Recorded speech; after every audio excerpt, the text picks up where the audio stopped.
My name is Harold Ellison, and at 76 years of age I find myself speaking into a silence that grows deeper with every year. A silence that fills the corners of my modest one-bedroom house at the edge of Des Moines and echoes even in the smallest of sounds. The scrape of a chair, the creak of the floorboards, the drip of the kitchen faucet I keep meaning to fix but never do, because in a strange way that steady drip is a reminder that something in this house still moves, still responds, still insists on being noticed. I live alone now, not by choice but by the merciless arithmetic of time that steals companions and scatters family across distances that are not only measured in miles but in priorities, ambitions, and the stubborn egos of those who once promised. Loyalty in the glow of wedding photographs and childhood laughter. My wife, Mary Ann, passed 8 years ago in early spring, and since then I have not been able to think of lilacs without the bitter aftertaste of loss, because she adored them and planted 3 bushes in the yard that now bloom faithfully each April, even though she is not here to see them, and every year I stand in front of them wondering why flowers manage to keep their promise while people do not. I spend my mornings in a routine that to anyone else might look painfully uneventful, but to me has become a shield against collapse. I rise before dawn, not out of necessity but because sleep has become a stingy companion, and I make coffee the way Mary Ann liked it, boiled longer than most would tolerate, with a pinch of salt that she always swore brought out the flavor. I drink it slowly at the kitchen table that has been mine alone for nearly a decade, though I still set down 2 cups as if one might be claimed by an invisible guest, and while I know this gesture is half superstition and half denial, I cannot break it. After breakfast, I read the paper, cover to cover, though the news makes me restless. The names of politicians and cities and tragedies sliding through my mind without sticking.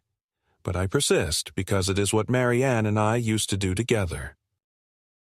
The rest of the day is a blur of small maintenance tasks and long hours of staring out the window at the street where children once played tag until the streetlights came on, the same street where my own son used to ride his bicycle, the sound of his laughter a bright thing that cut through the humid summer air. That boy is now 50, a man with a mortgage, 2 children in college, and a voice that carries less warmth than an automated answering machine.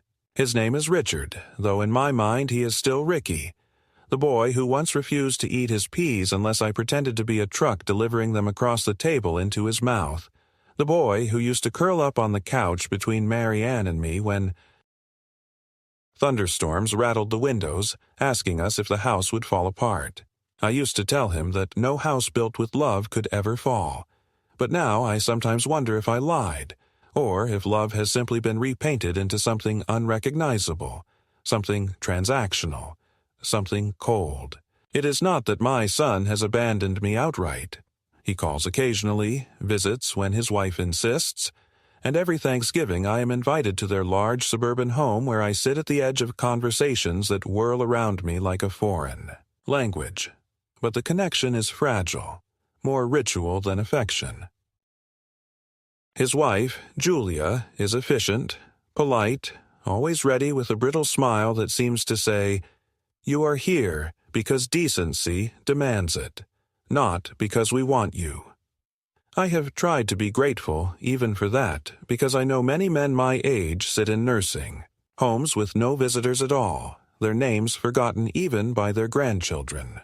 But gratitude is a slippery emotion when the eyes of your own family skim over you as if you were already fading into the wallpaper. The house I live in holds reminders of who I once was, though I confess I sometimes no longer recognize that man.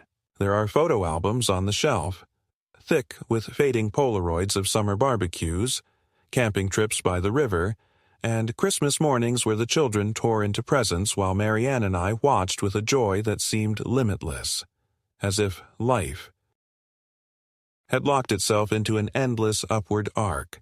Those albums are heavy to look through now. Each page feels like a weight pressing against my chest. Still, I open them sometimes in the evenings when the television hums with programs I barely follow, and I trace my finger over the faces of my grandchildren when they were toddlers, remembering the sticky hugs, the way they mispronounced my name as Poppy. They are grown now, both in universities on the East Coast, and I have not seen them in more than 2 years, though I dutifully send Christmas checks and birthday cards, which are acknowledged by brief text messages. Thanks, Grandpa. Love. You. I tell myself that is enough, that children grow busy, that distance explains everything. But deep down I know indifference has a sharper edge than geography. I am not entirely without company.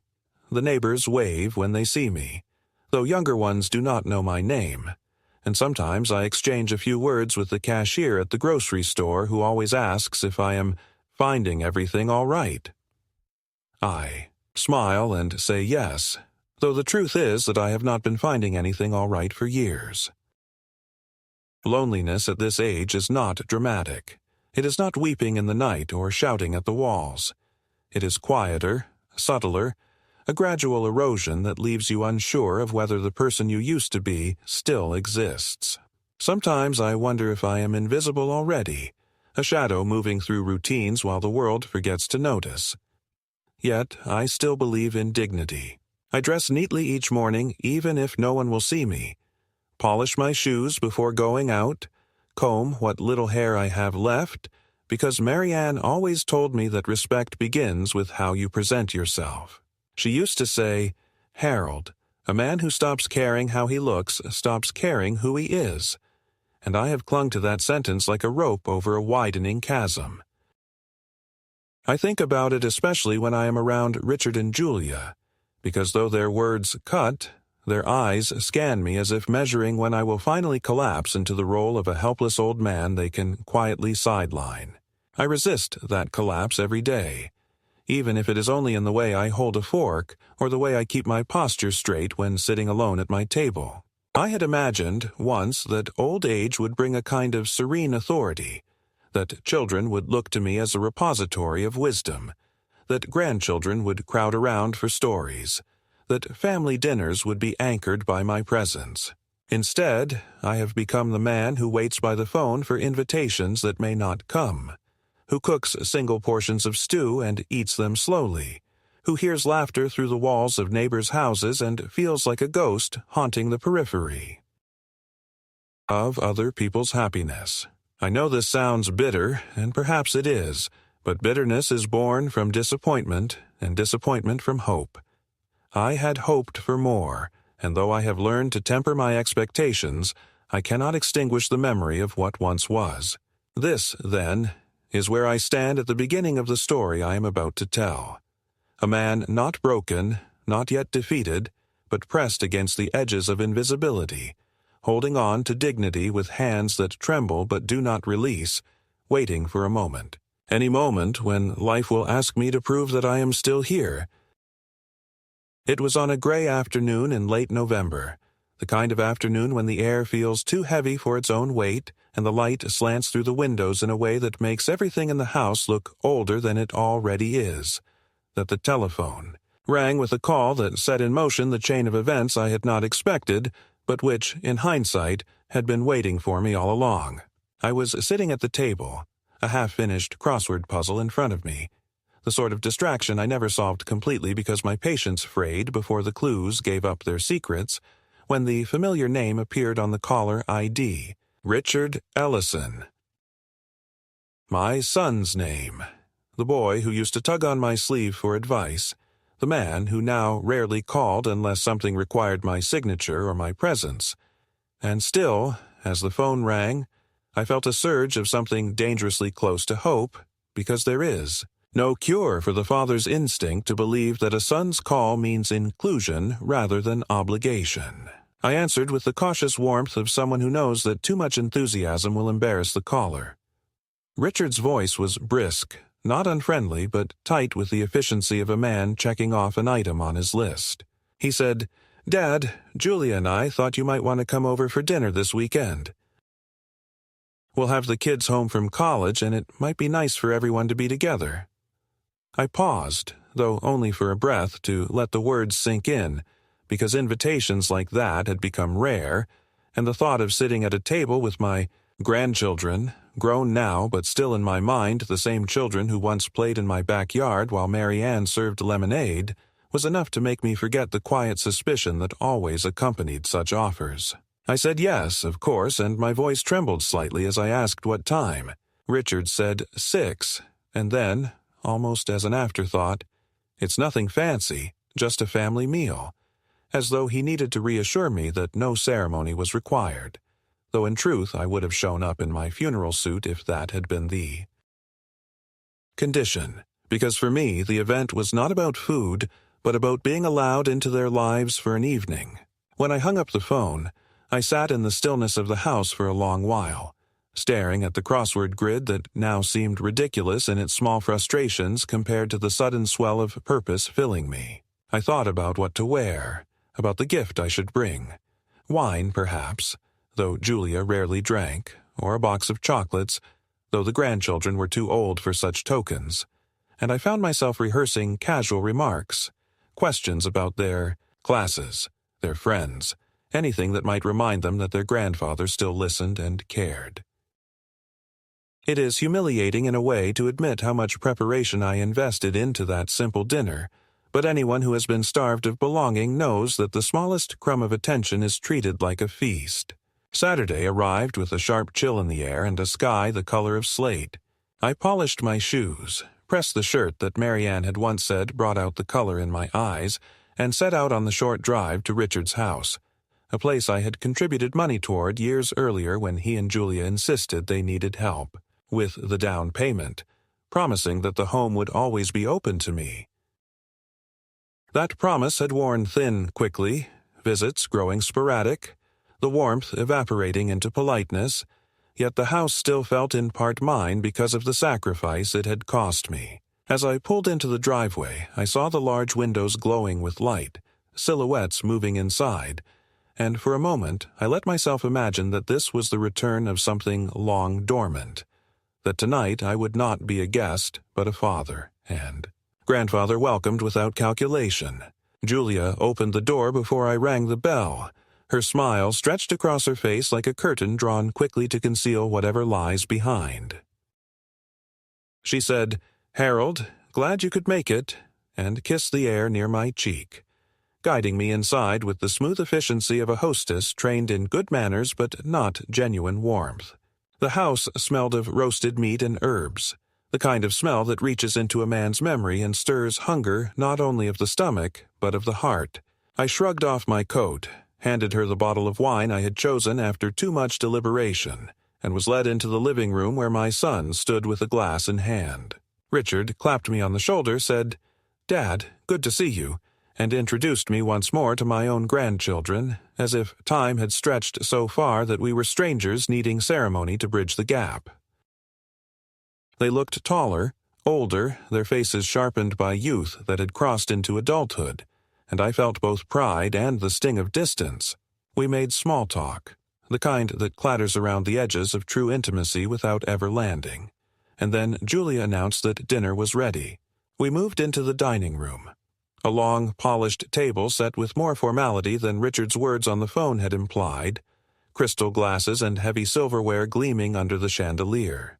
I felt a flicker of awe, followed by a pang of nervousness because in such settings every gesture, every misstep, seems magnified. I was about to take my seat when Richard's voice cut through the clamor of chairs being moved. He said casually but with an edge that I could not ignore, "Dad, maybe you'd be more comfortable eating in the kitchen. It's quieter there, less crowded." For a moment I did not understand, thinking I had misheard him, but Julia's quick nod confirmed that he meant exactly what I feared. The words landed not as a suggestion but as a verdict, delivered with the subtle firmness of someone trying to disguise cruelty as concern. The grandchildren looked down at their plates, and in that silence I felt the heat rise in my face. I laughed softly, hoping to turn it into a joke, but no one joined me. Instead, Julia added, "You know, sometimes it's easier for you when things are calmer, isn't it, Harold?" She said it in the same tone one might use with a child who is prone to tantrums. My instinct was to protest, to insist on my place at the table, but decades of habit, of not wanting to spoil an evening, of yielding for the sake of peace, pushed me into obedience. I nodded, muttered something about not minding, and walked into the kitchen with my plate, trying to hold my back straight as if it were my own decision. The kitchen was bright, sterile, the counter already stacked with serving dishes, the hum of the refrigerator my only company. They placed a chair for me near the corner, a chair that did not match the set from the dining room, as if it had been pulled hastily from storage. I sat there, alone but within earshot of the laughter and conversation drifting from the dining room, the voices of my family threading through the doorway like music from a party to which I had not been invited.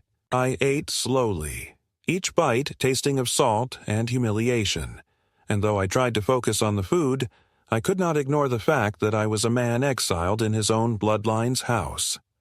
The minutes stretched. I caught snippets of dialogue. Richard discussing work, Julia laughing too loudly, the grandchildren talking about their classes, and none of it included me. I was invisible, and worse, I had accepted invisibility as if it were natural. When Julia finally came into the kitchen with a polite smile asking if everything was fine, I answered yes, though the truth sat in my chest like a stone. She refilled my glass of water and returned to the others, her heels clicking against the floor, leaving me in the corner with nothing but the steady ticking of the wall clock and the gnawing realization that something had shifted permanently in the landscape of my life.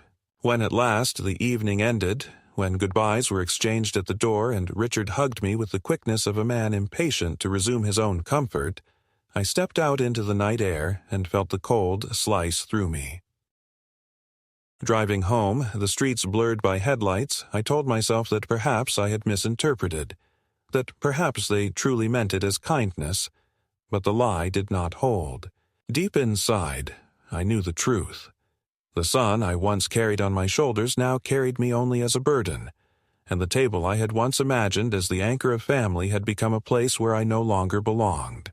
The days that followed that dinner stretched out like a dull ache, the kind of ache that you cannot ignore because it is woven into every movement, every thought, and every small ritual you perform to convince yourself that life has not already closed its doors on you.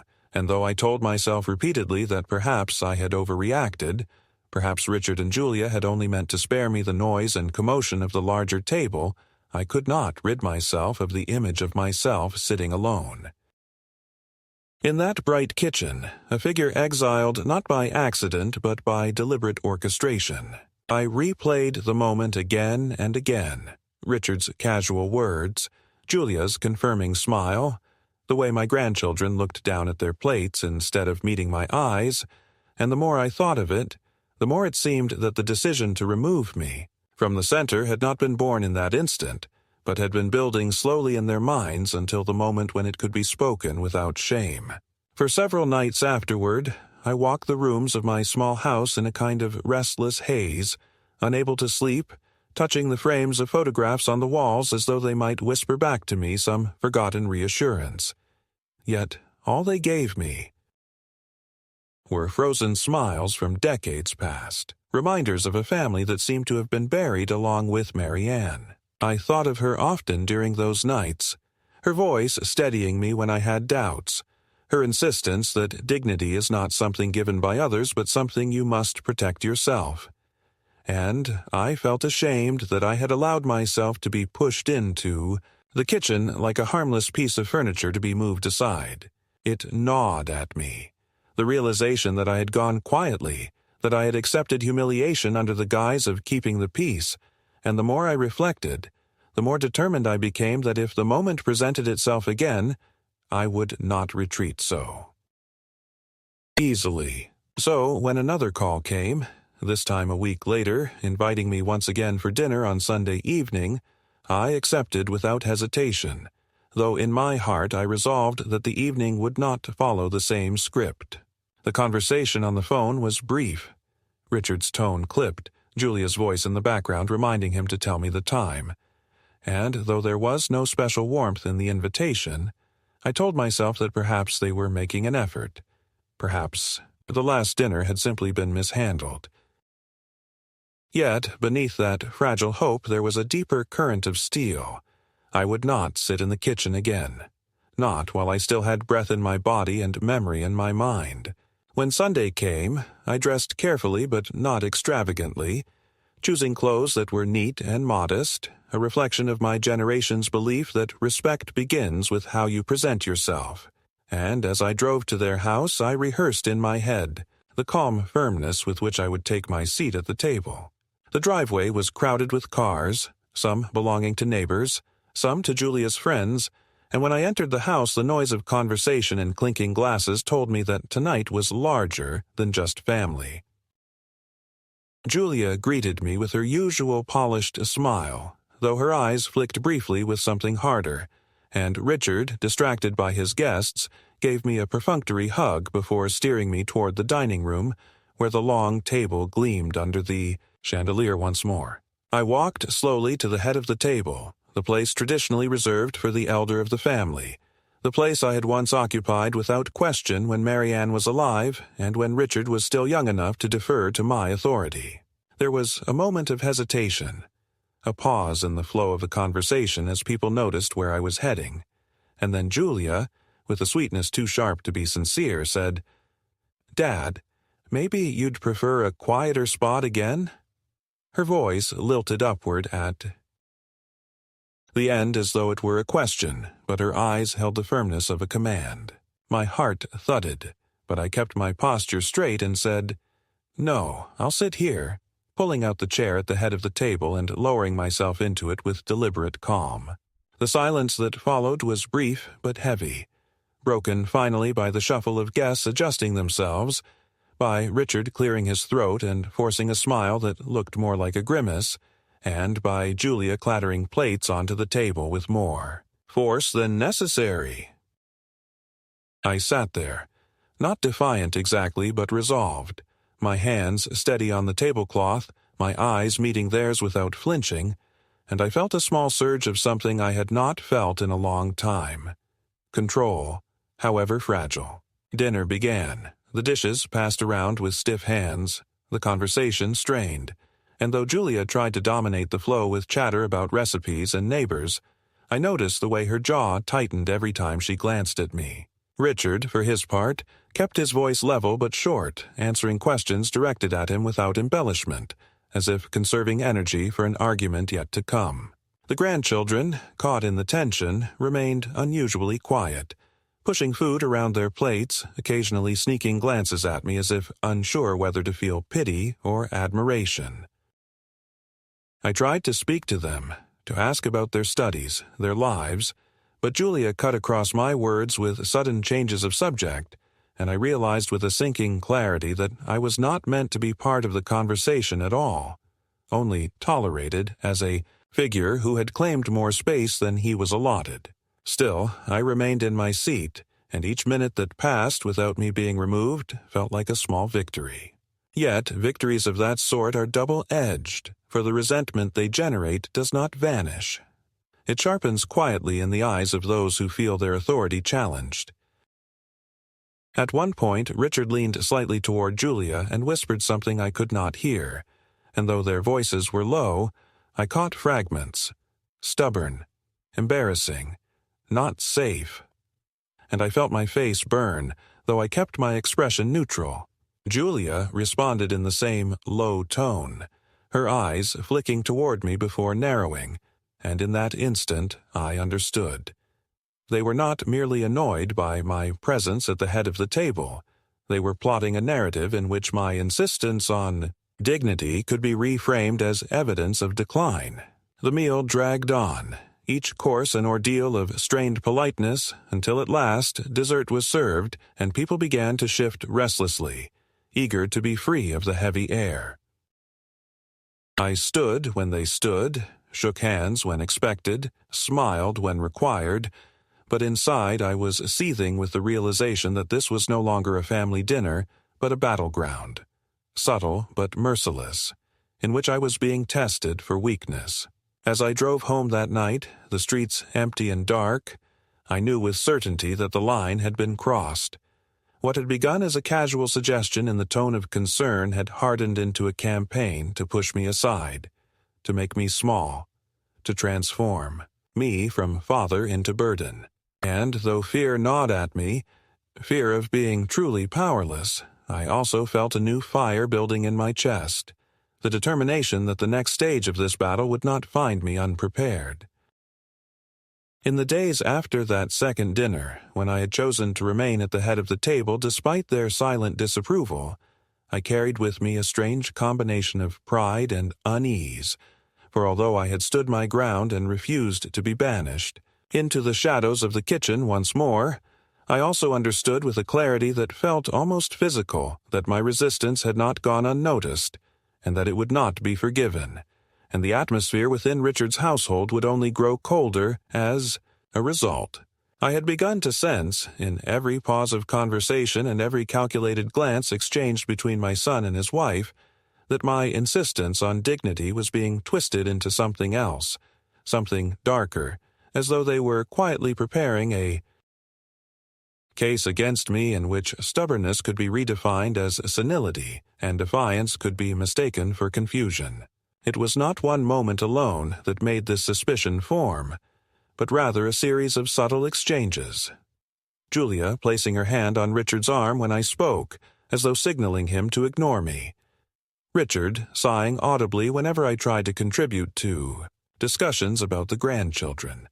The way they both seemed to avoid eye contact when I mentioned memories of the past, as if those memories were inconvenient evidence they would rather erase.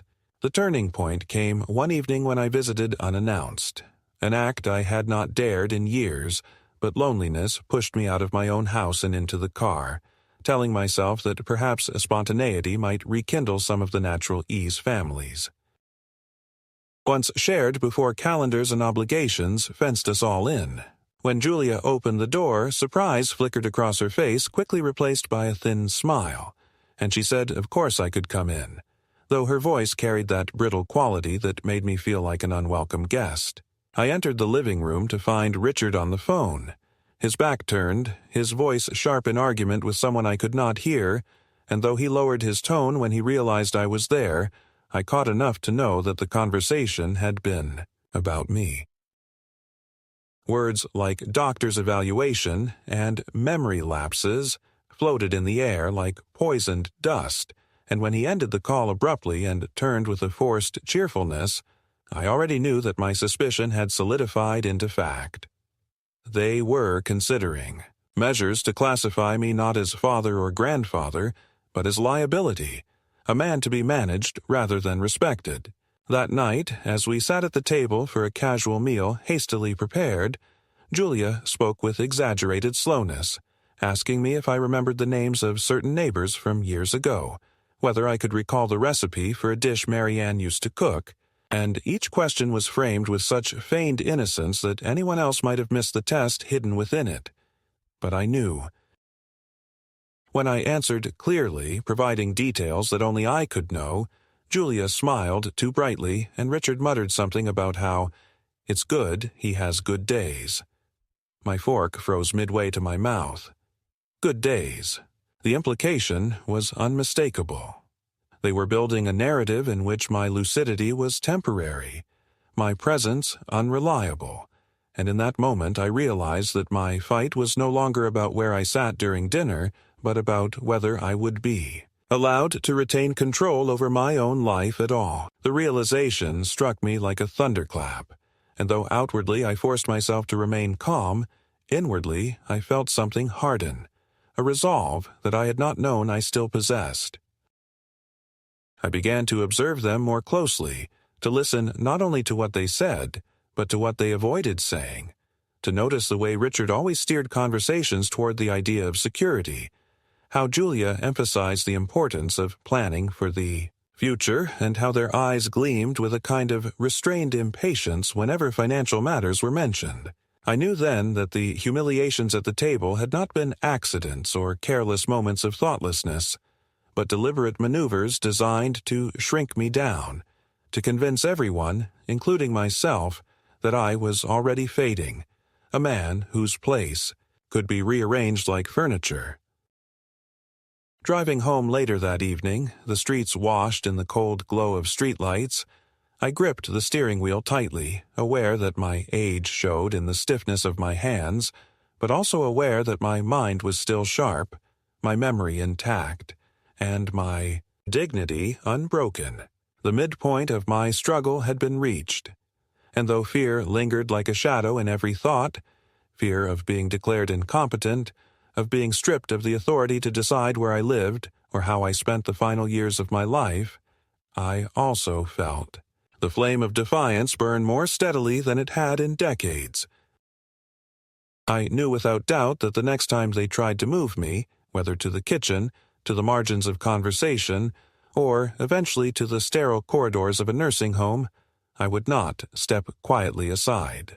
For the first time in years, I was not merely reacting to neglect, but preparing to resist it. And though I was one man against the tightening circle of my own blood, I understood that survival at this age is not measured in years added to a calendar, but in the preservation of one's right to remain whole in the face of those who would rather see you diminished. The weeks that followed that unsettling dinner were filled with a peculiar tension that seemed to thrum beneath the surface of every interaction I had with Richard and Julia, a tension that could be felt in the inflection of their words, in the slight pauses before they answered my questions, in the way they exchanged glances when they thought I wasn't looking, and though outwardly they maintained the veneer of civility, I knew with the kind of bone-deep certainty that comes from a lifetime of reading people that a plan was taking shape, one in which my role was being rewritten against my will. I found myself increasingly aware of how carefully they were observing me, how Julia seemed to hover in conversations with her head tilted just slightly, as if cataloging my words for evidence of confusion, and how Richard would occasionally repeat my own statements back to me as though to test whether I recognized them. What might have seemed like the ordinary fussing of adult children around an aging parent revealed itself, to my sharpened instincts, as something far more insidious, an effort to construct a narrative that I was slipping, that I was incapable of, managing myself that I was a man in need of guardianship. The realization sank deeper one afternoon when I received an envelope in the mail, a piece of correspondence I almost dismissed as junk until I noticed the return address of a medical practice I did not recognize. Inside was an appointment reminder, my name printed clearly on the top, followed by a date and time for a comprehensive cognitive assessment. I stared at the paper for a long time, the letters blurring until I had to set it down, my hands trembling. With a mixture of anger and disbelief, I had not made this appointment. I had not requested such an evaluation. When I called the number listed, the receptionist cheerfully confirmed that my son had scheduled it on my behalf, explaining that it was common for families to take initiative in these matters. My voice was steady when I canceled it, but inside my chest there was a storm, the unmistakable confirmation that Richard and Julia were preparing to challenge not only my dignity but my autonomy, laying the groundwork to have me declared incompetent under the law. The betrayal was sharper than any I had felt before, for it was no longer about where I sat at the dinner table or whether my contributions to conversation were welcomed. It was about control, about erasing my ability to make decisions about my own life, about stripping me of the authority I had spent decades earning. I thought back to the sacrifices I had made, the years of double shifts to pay for Richard's education, the money I had provided when he and Julia wanted their house, the quiet pride with which I had watched him grow into a man I thought would carry forward not only my name, but also the values I had tried to teach him. And now that same son was preparing to argue before strangers in sterile offices that his father no longer knew what he was doing, that he was a burden to be managed rather than a man to be respected. The escalation was not confined to paperwork and hidden appointments. Subtle humiliations began to multiply as if they were rehearsals for the case against me. At dinners, Julia would interrupt me to correct details of stories, claiming I had misremembered events, though I knew with painful clarity that I was right. If I said a holiday had been in Michigan, she would smile and say it had been in Wisconsin, looking around the table for agreement, and Richard would nod indulgently as though humoring a confused old man. When I mentioned the year Marianne and I had purchased our first car, Richard countered with another date, one that was clearly wrong, but spoken with such authority that the grandchildren accepted it. Each correction was small in isolation, but together they formed a pattern, an attempt to paint me as unreliable, to undermine the foundation of memory on which my authority rested.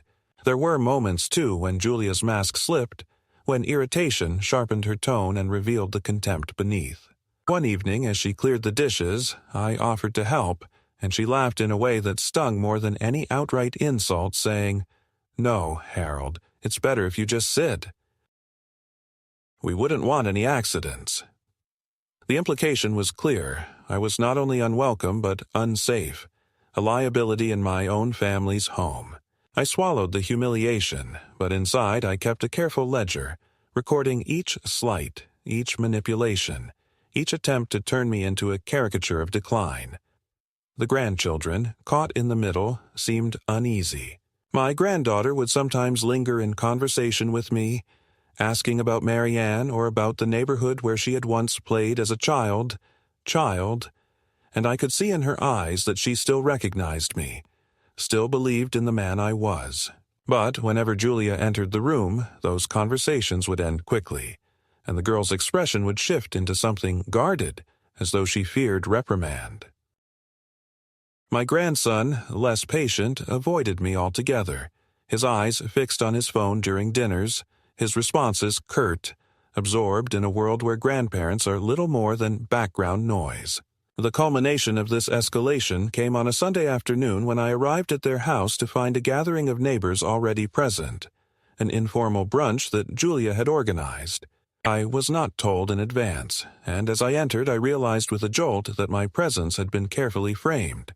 I was introduced not as father or grandfather, but as Dad, who doesn't get out much these days, said with a half-smile that drew knowing looks from the guests. Throughout the meal, Julia dropped comments about how I sometimes forgot appointments, how I preferred to stay at home with my newspaper, how it was such a relief to know that she and Richard could keep an eye on me.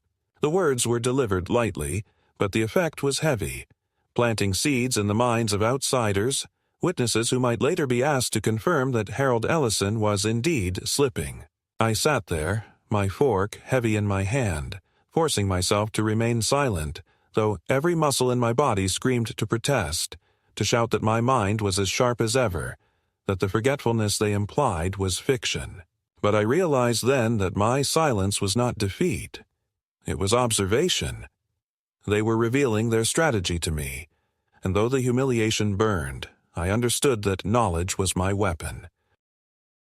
That evening, alone in my house, I spread out papers across the table, bank statements, deeds, records of the money I had invested in Richard's home, documents that proved my role was not that of a passive dependent, but of a man whose sacrifices had built the very foundation they now inhabited. I realized with icy clarity that their plan was not merely about convenience or concern. It was about inheritance, about securing control over assets they had come to see as theirs. The narrative of incompetence was a means to an end, and the end was financial. That recognition, bitter though it was, also gave me strength. For while they underestimated me, treating me as though I were already diminished, I was preparing quietly, steadily to remind them that I had not relinquished my authority. The second escalation, then, was not only theirs, but mine as well. For every whispered accusation, I built a counter-argument. For every humiliation, I sharpened my resolve. And though the road ahead promised conflict more painful than anything I had faced within my own blood, I knew that dignity once surrendered cannot be reclaimed, and so I would not surrender it, not to my son, not to his wife, not to anyone. The breaking point arrived on a night that seemed ordinary at first, though I suppose in hindsight the small details foreshadowed the confrontation that was waiting like a storm behind the calm facade of a family gathering. For when I entered Richard, And Julia's house, there was a formality in the air, heavier than on previous evenings, a careful arrangement of the table as if staged for more than just dinner, and an undercurrent in their voices that suggested rehearsal, as though they had decided that this was the night to assert their authority openly rather than continue with subtle hints and private whispers. I had felt the escalation building for weeks, had sensed the way they were maneuvering me toward a corner where silence would equal surrender, and so I had come prepared, not only with my resolve, but with documents folded carefully in the inside pocket of my jacket, proof that I was not the helpless figure they hoped to present, but a man still in possession of memory, clarity, and legal standing. Dinner began with the usual brittle pleasantries, Julia asking if the drive over had been difficult, Richard pouring wine with a smile too tight to be sincere, the grandchildren shifting uncomfortably in their seats as if they already knew what was coming. Conversation stumbled along in fits and starts until Julia, in that practiced tone of concern she used when speaking to me in front of others, remarked that she and Richard had been so worried about me living alone that it wasn't safe anymore, that it might be time to consider a more supportive environment. My fork paused midway to my mouth, but I did not speak. I wanted to hear how far they would push. Richard then leaned forward, his voice steady, rehearsed, announcing that they had already spoken with a facility nearby, a place with excellent staff and medical care, and that he thought it was the best step for everyone. His words landed like a hammer on the table, and in the silence that followed I could hear the clink of Julia's bracelet as she folded her hands, her eyes fixed on me with expectation, the expression of someone waiting for acquiescence. For a long moment I let the silence stretch because silence has a weight of its own, and then I set my fork down deliberately, pulled the folded documents from my jacket, and placed them on the table in front of me. My voice, when I finally spoke, was calm but firm, carrying the weight of decades of authority that fatherhood had once given me and that I now reclaimed for myself. I said that I was fully aware of what they were trying to do, that I had heard the whispers, seen the sideways glances, felt the humiliations carefully arranged to portray me as forgetful and incompetent, but that tonight the performance ended. I slid the documents across the table toward Richard, who hesitated before touching them, and I explained in precise detail that the deed to this very house bore my name alongside his and Julia's, that the money I had provided had not been a gift, but an investment, and that legally I was not a guest here but an owner, equal in standing and authority. The shock on Julia's face was immediate, her mask slipping for the first time, and Richard's jaw tightened as he scanned the papers, his lips moving silently as he read the clauses that bound them to me. The grandchildren stared, their eyes wide, and I felt the tide in the room shift, the narrative they had tried to construct faltering under the weight of undeniable fact. Julia tried to recover, her voice high, accusing me of misunderstanding, of twisting things, but I interrupted her with a steadiness that surprised even me, telling her that I remembered every dollar, every signature, every promise made when this house was purchased, and that if they intended to push me into a corner, I would not retreat. I would force a reckoning. Richard's composure cracked then, anger spilling through the careful mask of concern, and he accused me of being selfish, of clinging to control I no longer deserved, of endangering the family with my obstinacy. His words came fast, heated, the language of a man unaccustomed to being challenged, but I held my ground, repeating calmly that dignity is not a privilege granted by children to their parents, but a right inherent in being alive, and that I would not surrender it simply to make his life more convenient. Julia reached for the grandchildren as if to pull them into her side of the argument, but my granddaughter, God bless her courage, rose from her chair and walked to me, placing a hand on my shoulder, her voice quiet but clear as she said, "He's not confused. He knows exactly what he's saying." That small gesture, that moment of solidarity, shattered whatever performance Richard and Julia had hoped to stage, for now the table no longer held one voice against theirs, but two, the narrative of incompetence, broken by the witness of youth. I did not shout, I did not rage, for rage would have given them the evidence they craved. Instead, I stood slowly, my chair scraping back across the floor, and I looked directly at Richard, my son, the boy I had raised, the man who now sought to erase me, and I told him that from this day forward, the terms of our relationship had changed. No longer would I accept the role of guest or dependent. I reminded him that my name was on the deed, that my share of ownership gave me rights not only to the table but to decisions about the house itself, and that if he wished to challenge me legally, he would find me more prepared than he imagined.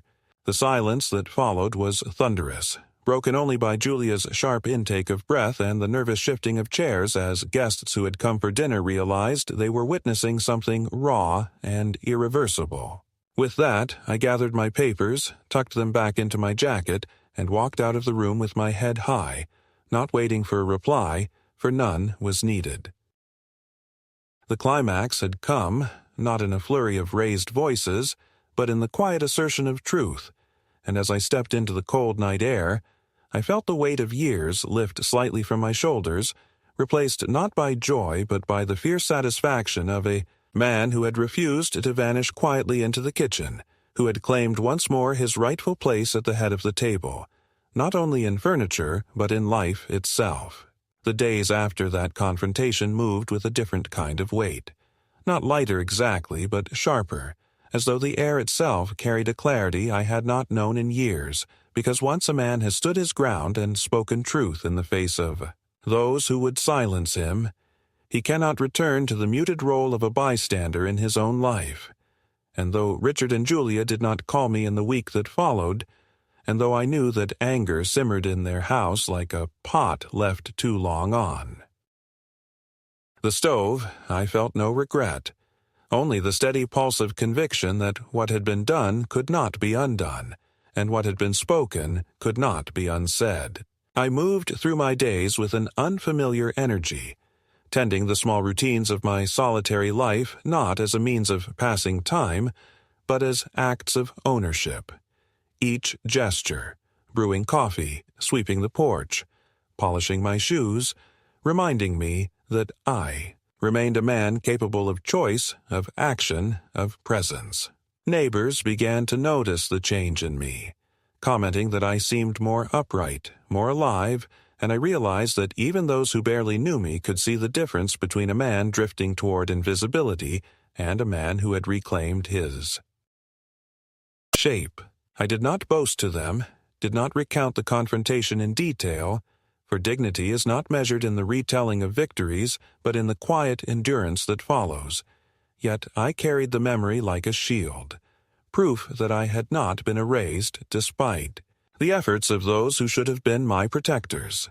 At night, when I sat by the window with the newspaper or with one of Marianne's old novels, I would catch my reflection in the glass and see not a ghost of the man I once was, but the man himself.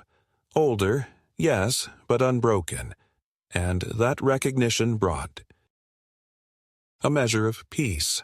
Richard eventually called, his voice subdued, strained, and though he did not apologize outright, pride being a hard wall to dismantle, he spoke with caution, no longer dictating terms but asking, testing the ground as though uncertain of my response. Julia did not speak to me directly, but I could sense her presence in the background of the conversation, her silence heavy with disapproval. The grandchildren, however, reached out in small ways, my granddaughter sending me a message to say she admired my strength, my grandson awkwardly mentioning that he hoped to visit when he was back from school, and these gestures, though modest, reassured me that the seeds of truth had taken root, that not everyone in the family had been blinded by the narrative of my decline. I knew, of course, that the battle was not entirely over, that resentment would linger, that future gatherings would be edged with tension, but I also knew that the line had been drawn permanently, that never again would I allow myself to be pushed into the kitchen like an afterthought, Never again would I yield my place at the table or in my own life out of fear of disturbing the fragile comfort of others. Mary Ann's voice seemed close to me in those days, her words echoing in memory, her insistence that a man must hold on to dignity because once surrendered it cannot be retrieved. And I felt as though I had finally honored that promise to her, not only for my own sake, but for the legacy of the family we had built together. The resolution, then, was not in reconciliation, for reconciliation requires both sides to meet in honesty, and I doubted Richard and Julia were capable of such honesty yet. The resolution was in the quiet strength of knowing that I had chosen not to fade, that I had chosen to sit at the head of the table and to remain there, not only in wood and fabric but in the deeper sense of claiming authority over my final years. I do not know what time remains to me, whether it will be long or short, but I know now that however many days are given, they will not be spent in silent exile in the corner of a kitchen, eating alone while the laughter of others fills the air. I will not vanish politely for their convenience.